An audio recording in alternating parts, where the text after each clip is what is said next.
Hey. Oh. Hey, what's the pantry? Get up here, Josh. Instead of dicking off back there. Why would you go back there at 8:28? Hey, Ed. He said he's like you. How do you feel about that?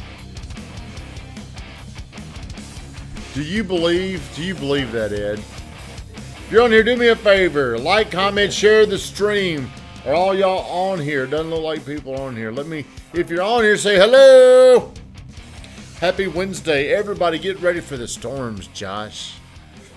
Oh, hell yeah. We got some storms of brewing. Are you serious? Hell yeah. I had a dream last night we got hit by a tornado. Well, there's some coming, so be ready. Anchored down. Get that old-ass dog you got and make sure you're safe. Everybody's asking, or everybody's saying, how old's that dog? 2, 3? Shit, I thought he looked like he was 8. How old does Josh's dog look? 8. Whose dog's uglier, yours or his? Oh, his. Oh, definitely. It's definitely Ed's. It's ugly. Whose dog's uglier? I can't choose. They're both cute to me. I know, but which one's uglier? Mine was always wanted.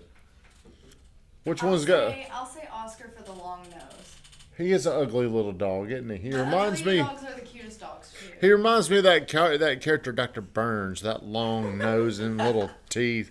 All right, 60 seconds of gratitude. Who here would like to speak up and say what they're thankful for? Because that's how we do every morning grind. We start off making sure, Danny Carlo, thank you for getting on here, man. Have you shared the stream? I really appreciate it.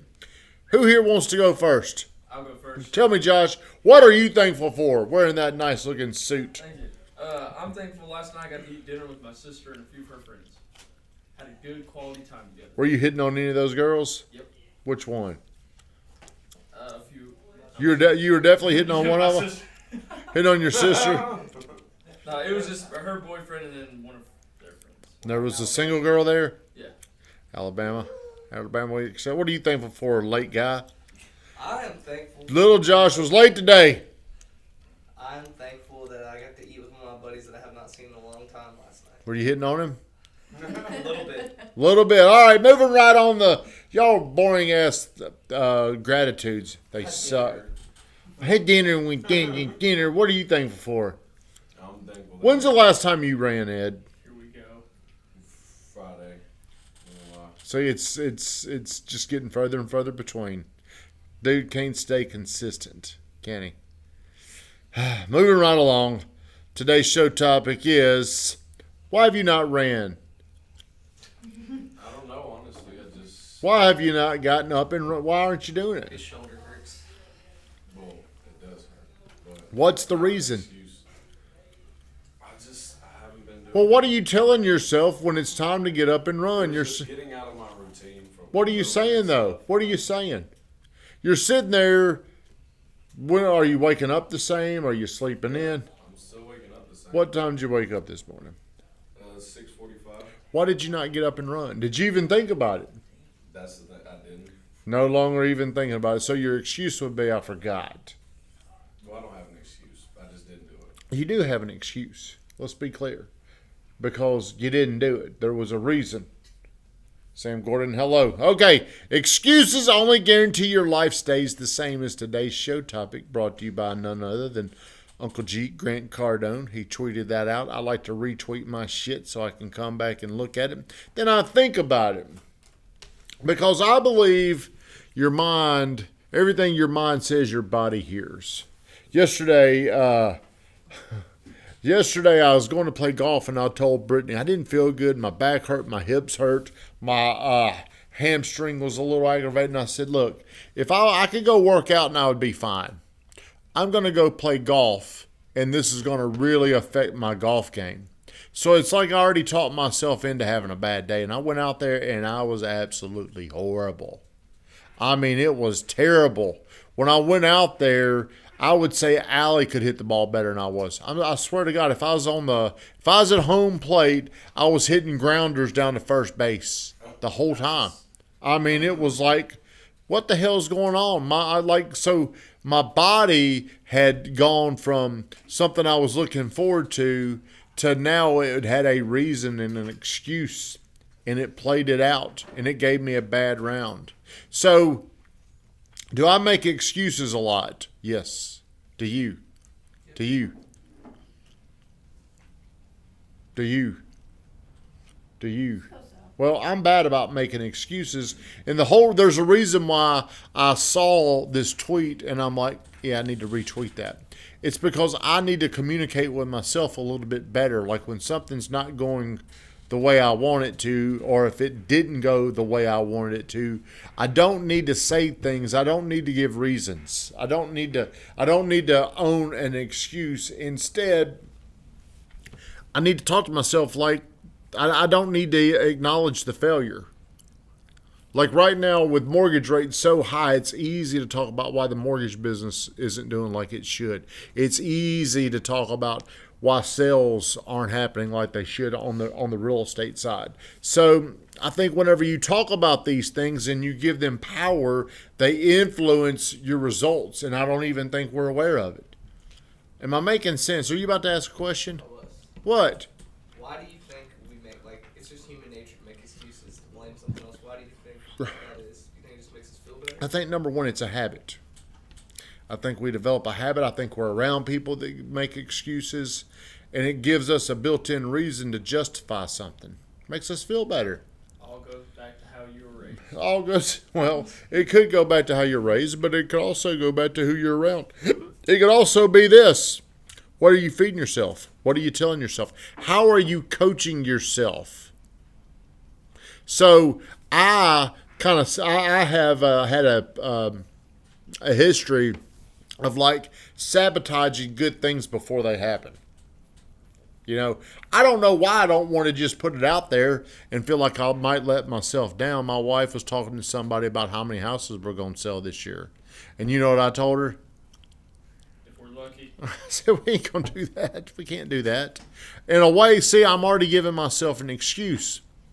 But there's so much power in these words that we say and what our brain hears.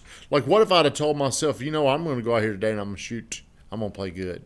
I bet you played a hell of a lot better. I probably would have played a hell of a lot better. But just notice whenever it's either you or people around you, if they're the excuse makers. An indication to me of an excuse is also going to be a future poor performance. It's indication of the future negativity. It's if I hear an excuse, who makes excuses the most around here other than me? What was your excuse for being late this morning?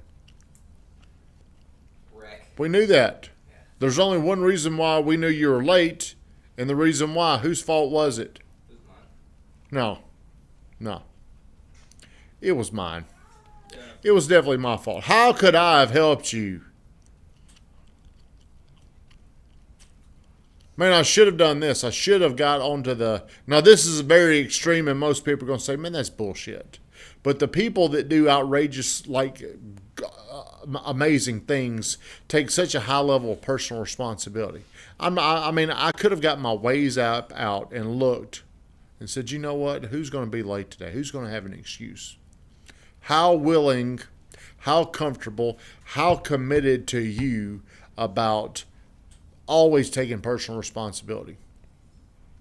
Always. It's an extreme ownership that most people can reasonably say, well, that wasn't my fault. But I think you can always trace things back. What time did you wake up this morning? Did you go to the gym this morning? No. Did you? Y'all's off day. It was my off day. I don't know about his. You have a lot of off days. Last week it was Tuesday and Friday. Last week was all week. Well, why? I guess I'd make excuses. Of course you're going to make an excuse. Shannon Wheeler, don't come by my office if you're looking for an excuse unless you need an excuse to help someone. But I think the shift around here is whenever I made everybody, it was a small team then. It was me, you, and Drew, and Van, and then Hayden.